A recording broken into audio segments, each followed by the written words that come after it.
Uh, the most powerful, I'm trying to get comfortable. Like, I can't, this is not,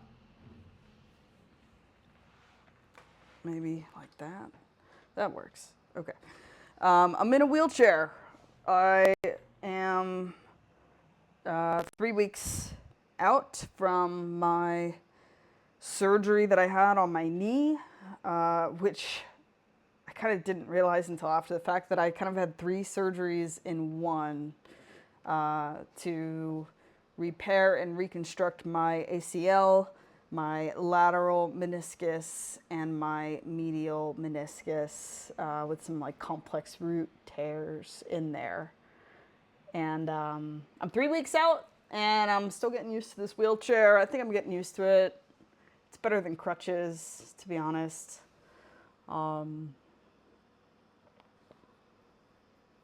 Yeah, I'm not weight bearing for about another month or so, probably like 3, 4 weeks. And I also can't drive until then. And I'm kind of like taking it as a moment to like slow down. And there's like a part of me that loves it, and there's a part of me that really hates it as well. And I'm learning a lot. And, just kind of like the way that I tend to process my own learnings is by sharing them and reflecting and, oh man, it's awkward. This looks like a cool, like, soap, and it's definitely not that cool.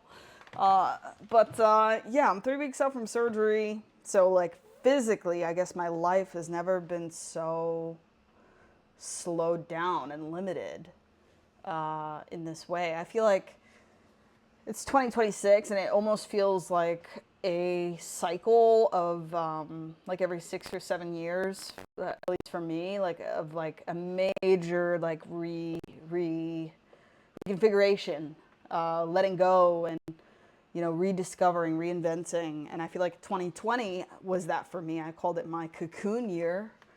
But funny enough, whenever I talk about COVID, I it was like one of the most beautiful times for me. I needed some time to just rediscover who I was after the ending of a long relationship and ordeal of all that came with that, and to grieve, right, and to find myself again, and in some ways like to find myself for the first time that I had never done before, right? So it's funny because when I think about like 2020 and when I think about COVID, it's like, wow, like that was beautiful. Like I needed that time to really do this like inner work. But it's funny now because like life feels slowed down in a different way. It's like very physical, and it's hard.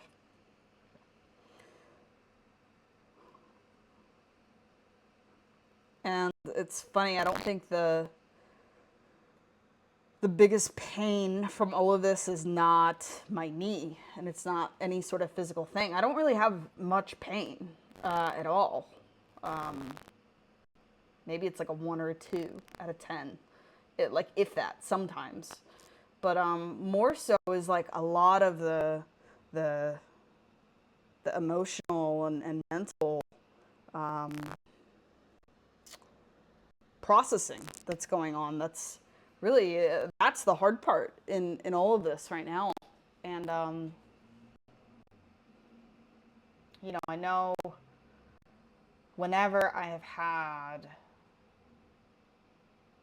one of these moments in my life, it was followed by some of the biggest breakthroughs and some of the biggest expansion in my life and my identity, myself. And I know that's what's happening here. And it's like no matter how many times you do it, sometimes like it's still like you're in the mud, right? Like I'm in the mud, I'm in the messiness, and sometimes like it's easy to lose sight of this is not permanent, this is not forever, this is a transition process. And who do I want to be on the other side of this? I'm getting a lot more comfortable with asking for help, in big ways, in little ways, whether it's like for a ride, whether it's someone to like bring my garbage to the dumpster, or like pick up groceries or something like that. And also like emotionally, where it's like, hey, like, can I cry with you for a minute? Or like, hey, can you come over? I could just like really use a hug. So I feel like that was really hard, and I guess I'm forced in a way to like get better at it, and I'm doing it like not just with people I know, but also people I don't know.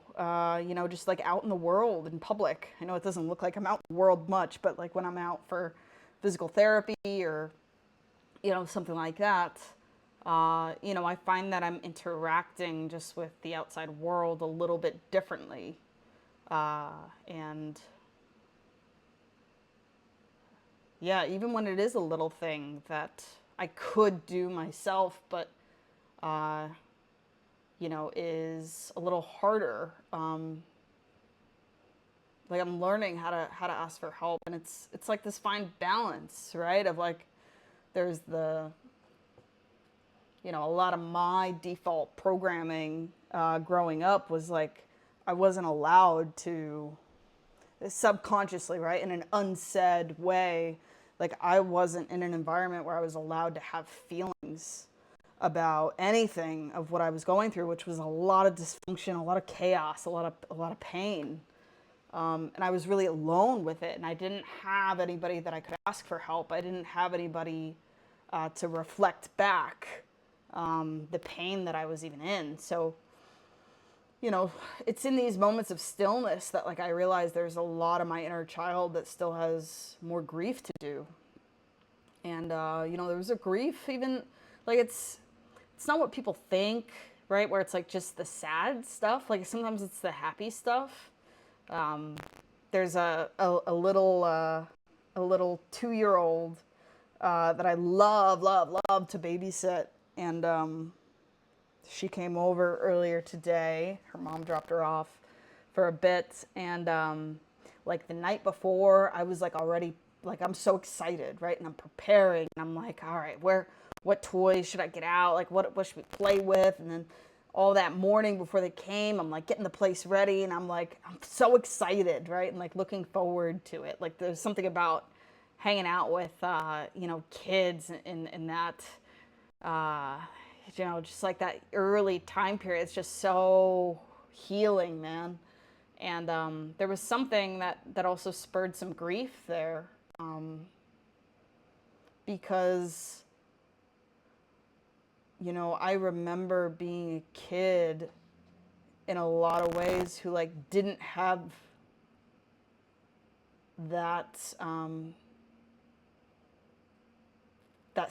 like, hey, I'm so glad to see you, right? Like someone looking forward to seeing me, genuinely, and like the love and play and just like the lightness and presence and like anticipating me coming in that way to play or whatever. Like I just, you know, I may have had it there in pockets, but you know, there's a lot of pain associated with when it was not there, right? My parents divorced when I was like 5 or 6. My mom was a single mom of 3 kids, so she was working a lot, right? Just to, uh, you know, keep things afloat. And, you know, my dad, we would see him, you know, like every other weekend, I think, something like that. And, you know, he didn't have a home for a long time. He didn't have his own place, so it was a lot of just like figuring things out on the fly, right? Like it didn't always feel like I was like thought about and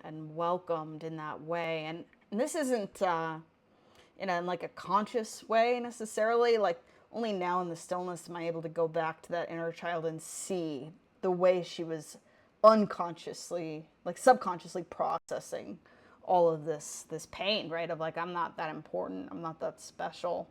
There's nothing special about me. And actually my pain isn't that big of a deal anyway, because there's no one here to help me. And if it was that serious, someone would definitely have been here to help me, right? So like I got into a pattern of minimizing a lot of my pain. And that carried into adulthood, right? It's still something I'm working through, right? Is like really honoring and acknowledging my pain. And this year, man, has been a lot of pain, a lot of loss and grief, and not all. It's not like it's bad stuff, right? Like in January, I first hurt my knee, and that prompted me to uh, realize that I needed to rehome my dog, and that I couldn't take care of her in the way that she deserved.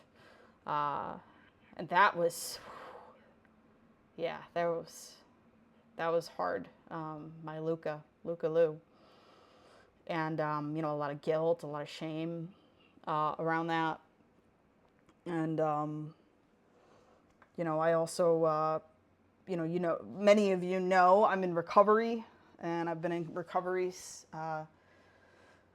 clean and sober, and working a program since 2011, and for 15 years I've had one sponsor, and I recently transitioned on from that sponsor, and I have somebody new, right? And it's all good and beautiful, but man, like there's feelings, right? There's grief, there's loss. It's like one of the longest relationships that I've had, right? And it's not that it's over, it's just transformed into something different now, and any sort of transition or change is going to come with grief. So yeah, there's a lot of that. Yeah, I've also I've had a therapist that has really been a key, like a key like person in my life for the past like 7 years or so, and she recently retired. There's something about seven, right? The 6 7, right? It's like that. What do they say? Like every 7 years or so, like every cell in your body is new. Like you're actually a fully different person, right? And I guess I'm seeing some elements of that where it's like she retired, and it's like, whoa, like this new chapter, right? And I was able to, I'm really grateful. Like we were able to have such great like closure, communication, to really say like, wow, like yeah, I'm happy for you, and I know I'm gonna be okay, right? I know how to get resources when I need, whether it's a therapist or a coach or whoever, right? I've used them all in different ways over the years. There's value in all of it, and I'm like, I know I'm gonna be okay, and I'm really happy for you, and also like, wow, I'm also really sad, and it really, there's also an element of like scared. How like those two things can coexist at the same time, right? That it's not just this clear cut, great, happy for you, bye, or just like, really angry, like, why are you doing this to me, as if it's like something personal, or just like really sad. Like I can experience a whole realm of different emotions that seem contradictory, but that's the beautiful thing that I've found about grief, is that grief is like the passageway that basically says like, yeah, all those rules you have of like one feeling at a time, and all these like clean defined lines, grief is basically like, nope. And I learned that for one of the first times I learned that was 2020, when I was grieving the end of a really dysfunctional and unhealthy relationship. And like on one hand, I was like so happy and feeling so free and like relief finally. And then on the other hand, like I still felt sadness and like these moments of like tenderness or softness of like, yeah, she was all of those things and like caused me so much damage and pain. And I still miss her. And that was a wake-up call that like, whoa, these two things can coexist even with someone that was really unhealthy for me and like caused me a lot of pain and like emotional abuse, that can coexist. And it was like, yeah. And I think what a lot of people get wrong is they think that just because you feel something, that equates to an action. Like, no, you're not allowed to miss that person that was abusive, because then you're going to open it up and want to go back, or open up the door and you're vulnerable. And that's where I have like a very clear distinction, and recovery gives me that, between feelings and actions. That I can feel anything. Like, there's no feeling that's off, like, that's not allowed, right? I can feel like killing somebody.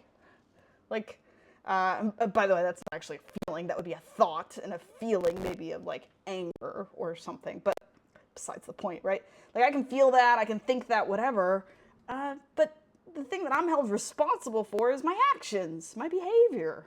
And those two don't need to have like a direct line of communication, right? Viktor Frankl talks about between like the stimulus and the response, right? Stimulus, like the feeling, response being the action. Between those two is like a really sacred space where we get to decide, right? We're not just some automatic robot where you push this button and then, something happened. Like, no, like, there's a sacred space where I get to decide, who do I want to be as someone who's living with these feelings? How do I want to respond?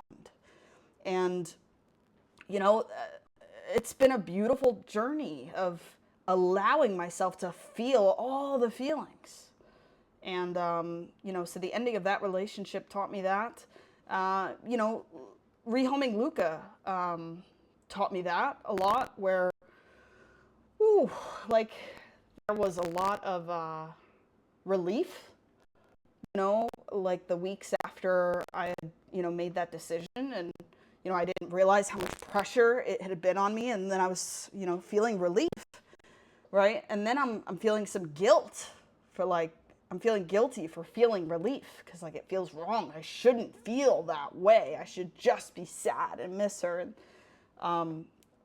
but then I realized, like, it took me a couple weeks that like, I realized that like, there was a part of me that didn't feel like I was allowed to be sad about rehoming my dog. Because if I was really that sad, then why would I have made that decision? So it almost made it feel like I'm not allowed to feel this, because then the action would be different. But what I learned is that, like, no, I can fully embrace my decision, and I can know I made the right decision for her, for me, for her new family, and I stick by it. And I can also miss her. Like, those two may seem like they're contradictions, but they're not. They can coexist. I do miss her. And I also realize that, like, I'm not capable right now. And that's okay. And that took me some time to, like, oh man, like, the shame that I felt, that was a hard season of grief. And, it's funny actually, like, with the stillness, like these past several weeks of like this quiet time and stillness, I realized like I'm still grieving her, but not so much in her, not so much like present day Luca. Like, I'm grieving, I had her for 10 years, my girl, and like, I'm grieving this younger version of her and like these wonderful times we had, because now when I see her, I see she's getting old. And that gets me really, really sad to see just like her getting older. And that's really hard for me to sit with and not try to just like fix, right? One of the last times I saw her with her new family, some friends of mine, I remember I just like went in a little bit of like a spiral a bit. Like, I saw her, limping and and I was like, oh, like, we need to get her some meds. We need to, no, like, these meds aren't enough. We need to get her some stronger stuff. And he's looking it up and he's like, those are like opiates. Like, those are like serious. And I'm like, I'm just, it's so uncomfortable to see her in this current state. Yeah, and there's even like a newer layer, right, of like some element of like, is it guilt or shame? Like some element of like judgment, maybe self-judgment in some way, of like, I don't even want to see her, you know? Like, I don't even want to visit her because it's so sad. And not sad in the way that like, oh, I miss my dog. Like, she's happy, man. But like sad in the way of like, wow, she's slowing down. And she's being taken care of wonderfully. That's not anything of what I'm talking about. It's just, yeah, this process of like getting older and aging, and, you know, and it's, woo. Yeah, and it's just a, woo. Yeah, there's a lot of memories, you know. There's like a chapter, right? Again, it's like this chapter that I got her in 2016 when I was with that dysfunctional relationship, and then when I moved out in 2020, it was like me and her, right? Like me and her versus the world, and woo, woo, yeah, like so it's just a yeah, it's just like a new chapter, and you know, I just moved. Like it was kind of like a mad dash. Like just before my surgery, I was realizing it wasn't a good idea for me to stay in my place, and you know, I had been there for 6.5 years, you know, and you know, so I moved and packed everything up, and you know, that was a whole saga. But like finally got a new place, and yeah, it was. It's just. It's like, oh yeah.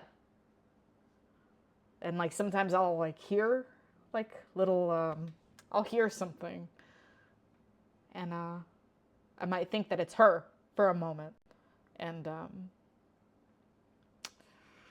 whew, yeah. So, you know, I think the thing is like it's painful, but it doesn't mean that I would wish it away. I wouldn't wish away the pain. Like it's an honor to have that much love in my life, that the change or transition or absence of like the specific manifestation of that at that time period, like that it is such a hit, right? Like, and I remember sharing that with my therapist, right? Like how I was crying, right? And I'm just like, you know, I'm like, wow, like you really, yeah, like you helped me through some really tough moments, and like you were constant, and just like someone to witness, you know, because I don't have that kind of relationship with my family or my parents. It's just not what we have, and you know, I remember like telling her how much I was appreciative, and she was like, you know, like it's an honor, like thank you for letting me in, so that like this does hurt in this way, right? Because I could have kept it like very surface for our relationship, and then like her leaving, yeah, it would suck, but it wouldn't really be a big deal. It'd just be like, oh, come on, what the fuck, you know, like a frustration or annoyance. But like it's an honor for me to have something that hits that deep because it meant that much, you know, through all these different chapters of my life, right? And like my leaving that relationship, and then finding myself, and all of these changes at work, right? And then having a panic attack, right? And then leaving work and quitting that job, right? And starting my own business, and like all of these sagas, right? All these other relationships, and then the ending, right? And grief, and doing a lot of my trauma work and my grief work and my inner child, and yeah, like I wouldn't trade it. You know, I wouldn't trade this feeling of hurt or sadness to not have all those moments. And that's where I think people say, like, is it better to love and to have lost or to never love at all? And it's like, the reason they ask that is because, like, the love and lost part means it's a lot of pain and it's a lot of grief. And they're like, well, if it's going to be really good but then really shitty, is it better for it to just, like, be nothing? And I feel like people who feel that way, that it's better to love, to never love than to love and lose, right? Those are people who have not completed their grief cycle and they're stuck in it, right? But actually, if you complete that grief cycle, you get to this point at the end where, like, you really choose it and it's beautiful, and it's this integrated thing where, like, the more grief you allow, the more joy and love and capacity you have as well. And so that's my theory. And that, I mean, that's part of my experience, right? And working with other people and, you know, my own journey. It's like, yeah, like there's an end to all of that grief if we actually allow that process to continue. But a lot of times we don't want to continue the process because it is painful. So we'd rather just, like, stall it. But the way out is through. And, you know, I'm honored that, like, I can go through that process and be, like, someone who's just as much on the field going through that grief process and to help others through it as well, and, like, hold that space in the work that I do and just in my life. It's such an honor, and it's beautiful. So I think that's all I got for today. I think we're going to cut it off here. I didn't realize that I was going to share all of that, but yeah, just, like, sharing about, like, these transitions and grief, and from rehoming my dog earlier this year and moving, and the loss of some, like, significant figures in my life just over the past, you know, 8 months or so of this year. So check it out, and I'm going to try to release more of these. Yeah. Bye.